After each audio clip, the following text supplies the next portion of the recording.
মন্ত্রী, প্রচন্ড শীত পড়েছে না? হুজুর, এটা মাঘ মাস, শীতের দাপট তো একটু থাকবেই হুজুর। মহারাজ, কথায় আছে না, মাঘের শীত বাঘের গায়ে, অর্থাৎ বাঘও এই শীতকে ভয় পায়। শহরে ঢেড়া পিটিয়ে দাও যে যদি কেউ এই শীতের রাত্রে সারা রাত আকণ্ঠ পুকুরে ডুবে থাকতে পারে তাকে 1000 টাকা নগদ পুরস্কার দেওয়া হবে। শুনুন শুনুন মহাশয়রা, মহারাজ কৃষ্ণচন্দ্রের আদেশ হলো, যদি কেউ এই মাঘ মাসে সারা রাত পুকুরে ডুবে থাকতে পারে তবে তাকে নগদ 1000 টাকা পুরস্কার দেওয়া হবে। মহারাজ, আমি ঘোষণা শুনে এসেছি। মহারাজ, আমি রাজি। আপনি এই বয়সে সারা রাত পুকুরে ডুবে থাকবেন? আপনি কি পাগল? না না না মহারাজ, আমি পাগল নই, পাগল নই।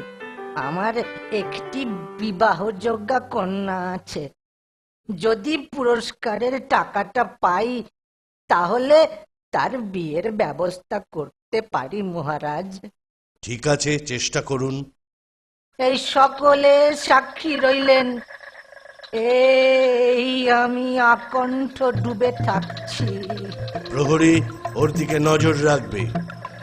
টাকার দরকারে মানুষকে এমনই পাগল হতে হয়। ভগবান রক্ষা করুন, ভগবান। হুজুর, হুজুর, এবার এবার পুরস্কারের টাকাটা। আচ্ছা ব্রাহ্মণ, এই কনকনে শীতের রাত্রে আপনি কি করে গলা অবধি জলে ডুবেছিলেন?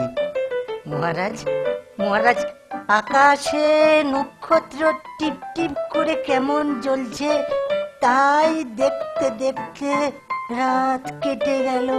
তাহলে তো তুমি পুরস্কারের টাকাটা পাবে না। সে কি মহারাজ, সে কি দোষটা কোথায়? ওই নক্ষত্রটির আলো দিয়েছে বলেই তো তুমি জলে ডুবে থাকতে পেরেছো। হে ভগবান, হে ভগবান, এ কি বিচার! হে ভগবান! নিয়ম অনুসারে ওই সময় আলো বা অগ্নির তাপ নেওয়া নিষেধ, তাই তুমি ঘোষিত পুরস্কার থেকে বঞ্চিত হলে।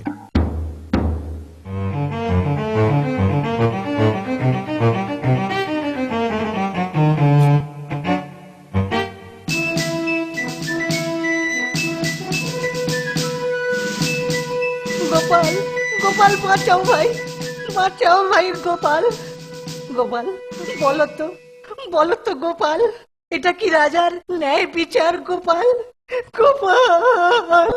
শুনলাম সব সভায়। শুনেছি তুমি ন্যায় বিচারে রাজাকে সাহায্য করো, কিন্তু কিন্তু গোপাল, তুমি চুপ করে রইলে কেন? আমি কথা দিচ্ছি, আপনার পুরস্কারের টাকা আপনাকে আমি পাইয়ে দেব। আমায় 2 দিন সময় দিন।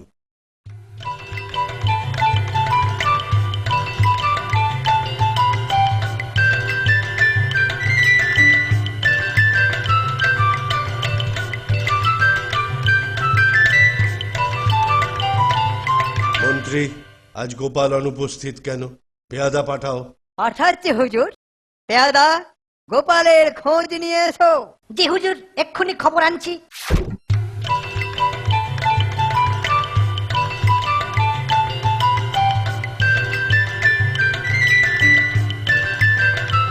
গোপাল দাদা কোথায়? গোপাল দাদা!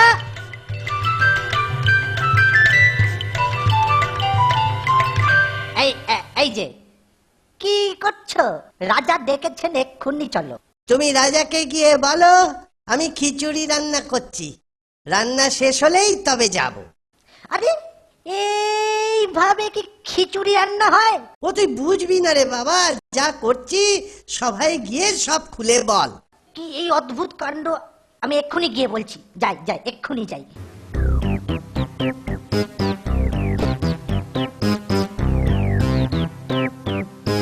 কি হলো?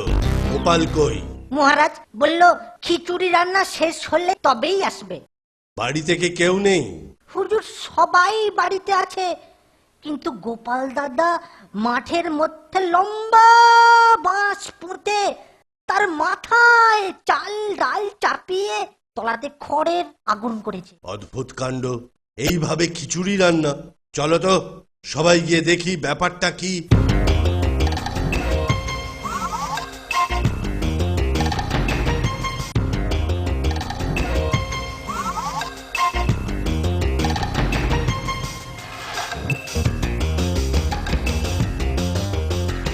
গোপাল, তুমি বাড়ি ছেড়ে মাঠে কেন? হুজুর, কাজ করছি।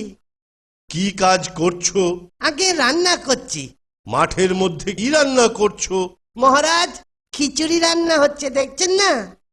আচ্ছা গোপাল, তুমি কি পাগল হলে? না মহারাজ, মাথা আমার ঠিকই আছে। আরে বাবা, অত উঁচুতে হাড়ি আর নিচে দিচ্ছ খড়ের জাল, এতে কি খিচুড়ি হবে?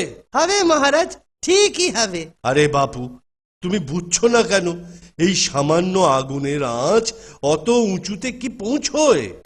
যদি একটা ক্ষুদ্র নক্ষত্রের তাপ আকাশের অত উঁচু থেকে পুকুরের জল গরম করতে পারে, তাহলে এই সামান্য দূর থেকে হাঁড়ির জল ঠিকই গরম হবে।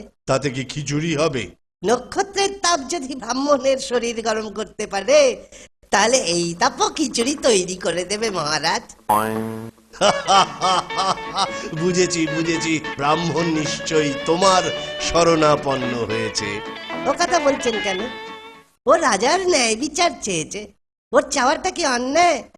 তুমি কালই ব্রাহ্মণকে নিয়ে রাজসভায় আসবে, আমি ঘোষিত পুরস্কারের টাকা দিয়ে দেব।